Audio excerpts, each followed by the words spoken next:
Well, it's a pleasure to be here, and we thank you and Joey, for giving us the opportunity. And we can't wait till next week when week 0 gets underway, and I will be in Ireland for the game.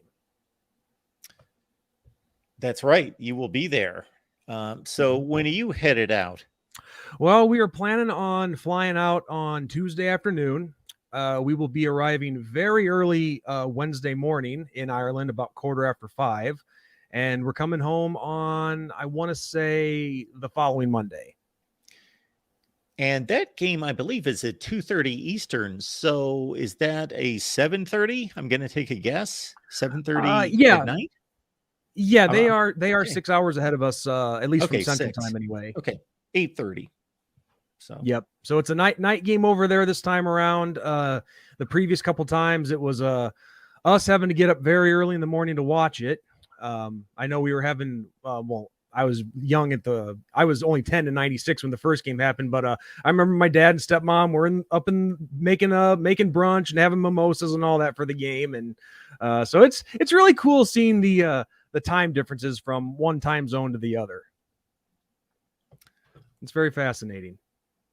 Yeah, so folks, similar to the USC situation, realize that Notre Dame is getting a jump on just about everyone else with a week 0 game that I cannot recall Notre Dame playing this early before.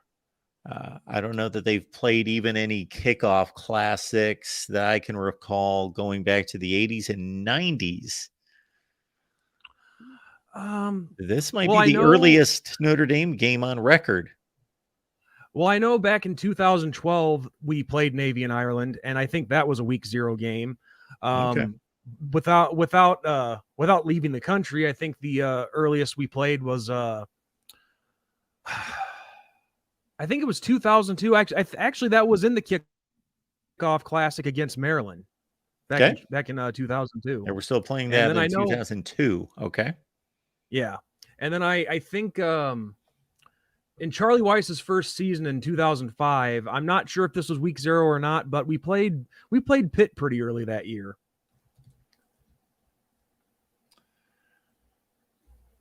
Okay.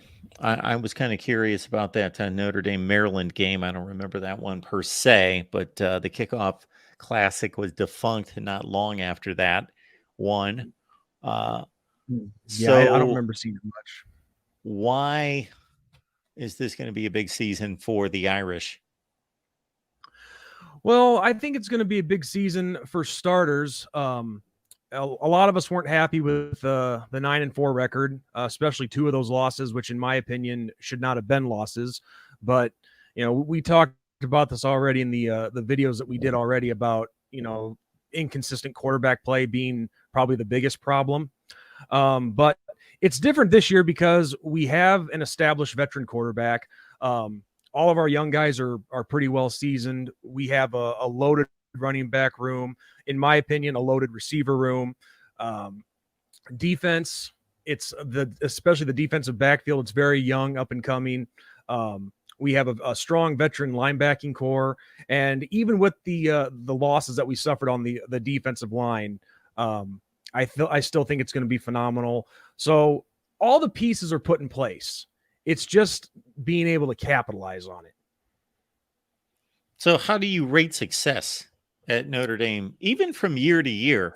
Because I've often thought that for all the detractors out there, and I at times am one, and I often lay the blame at college football's feet, not at Notre Dame's feet, because Notre Dame, just like any other entity, is going to do what's best for them. So it's not their issue. They're going to do whatever, again, is best for them in regards to having their own TV contract, not playing in a conference, and doing all the other things that what they did in terms of taking advantage of ACC play in 2020. But when you don't play in a conference, what's the measurement of success? Well, that's actually a pretty good question, because the term "what measures success," it's kind of been a generational thing, and this is just another way of looking at it.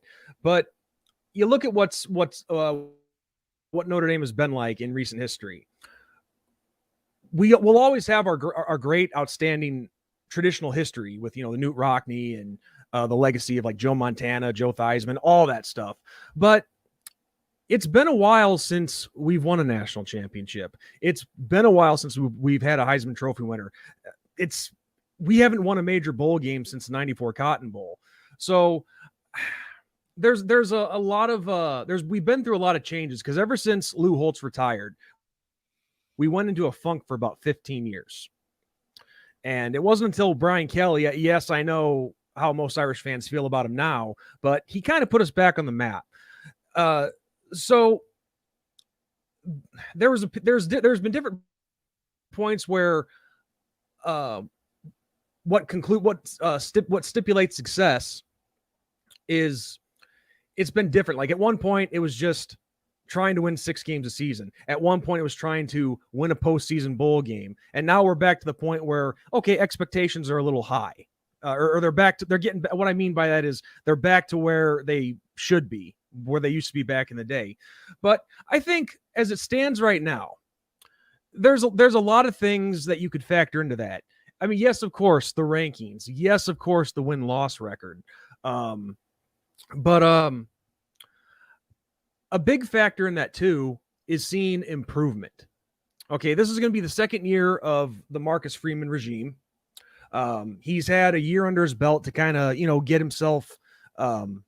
himself situated and, comfortable and, understand and see the kind of talent that he does have on his team.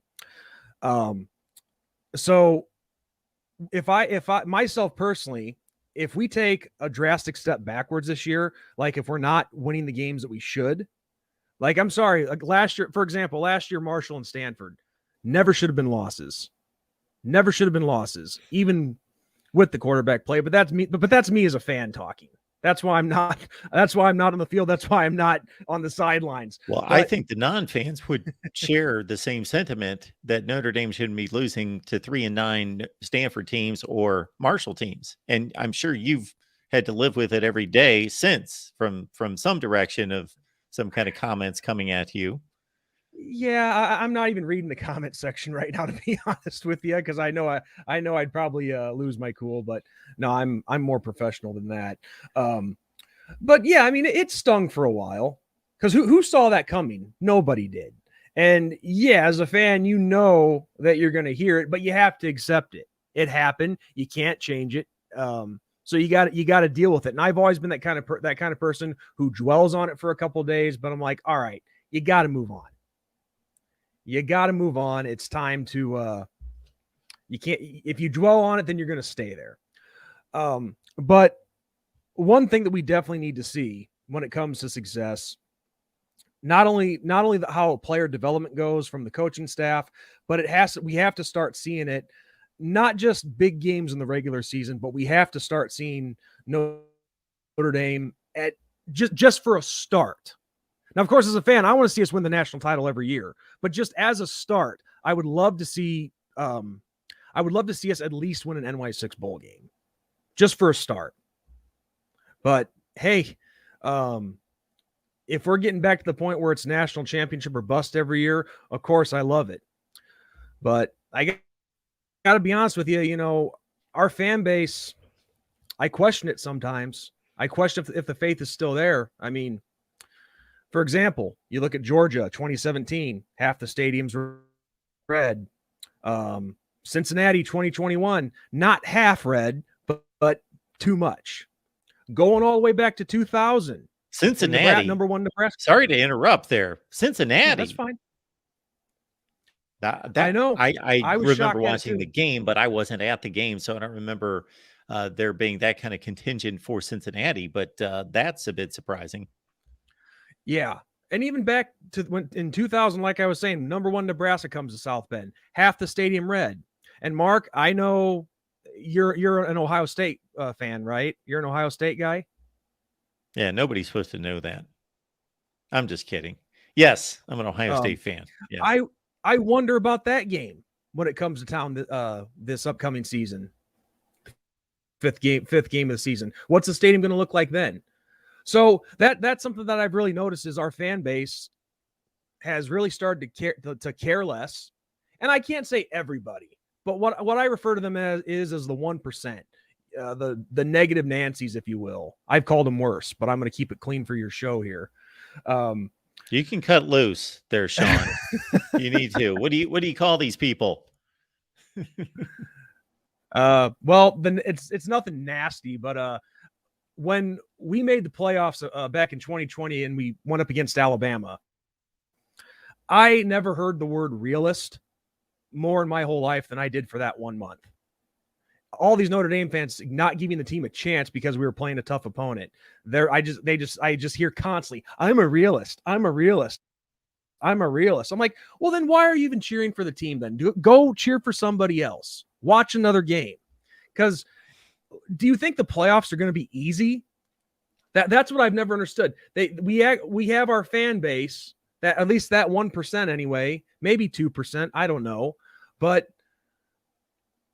never have I seen us not want to make the playoffs or to make the national championship. It's crazy. So, I mean, and a lot of this is just speculation too, but all I'm saying is things have really changed because so many people in our fan base used to get so excited every year, even when things weren't going so well, they'd get excited. But, you know, you got them selling their tickets now. You have them really not caring. They care more about the point spread for gambling than they do actually just watching the team and having fun. So that's a problem that we've had to deal with lately. And so I would like to think that in terms of success, winning the fans back could play a little bit of a factor into that as well. So Sean, if you ever hosted a post-game show. No, I have not. So exactly. You're going to have to deal with some irate Irish fans, possibly, unless you run the table, of course. Yeah, I've see, that's the thing. My buddy Ben, who unfortunately couldn't be on here tonight, because for those of you who don't know, my buddy Ben and I on our channel, the Two Irish Brothers, we work different work schedules. I work during the day, he works during the night, so he's not able to be here at this time unless he takes the night off. And I like this comment from Clint Moses. Participation ribbon is the golden standard. So how some people treat it, yeah. But no, there is no participation trophies. But anyway, yeah, what I was going to say with Ben is he's been pretty much my counterbalance, because I used to get, I would go full-blown raw. And I actually had a video that I posted on our channel the night after we lost to Stanford.